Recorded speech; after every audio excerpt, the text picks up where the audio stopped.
President Trump's 90-day pause on tariffs for most countries was welcome news for a lot of these small businesses, but the tariffs that remain on China will still bring some hurdles along the way. Brushes, nail products, hair products, all sorts of beauty products now facing price increases with those tariffs on China. Small businesses across Chicago are still grappling with the evolving news around President Trump's tariff plan. The president announcing a 90-day pause on Wednesday, which means the 10% reciprocal tariffs on just about every country will not go into effect. That still leaves the trade war with China, as President Trump is keeping the 125% tariff in place there, and it's expected to drive up costs on imported goods like electronics, beauty supplies, and toys. My prediction is it'll be short-lived. Like the stock market raises and lowers. This will all pass, and things will go back to how they were.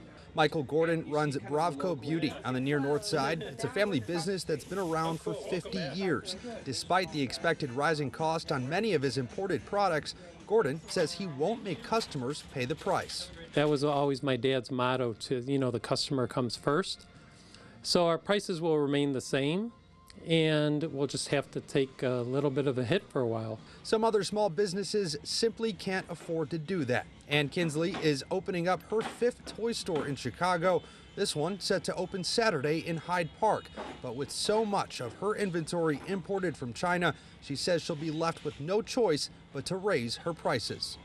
I'd say 80 to 90% of toys are made in China at this point, so 125% tariff is inevitably going to be passed on. Yeah, there's just no question. These small business owners know that could affect their own sales, but they're hoping it won't last long, while urging people to keep shopping local. Shop small.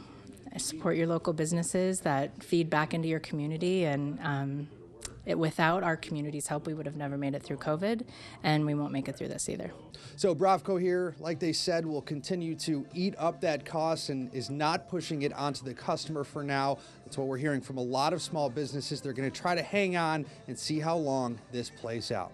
Watch breaking news on YouTube. Subscribe to ABC7 Chicago Eyewitness News.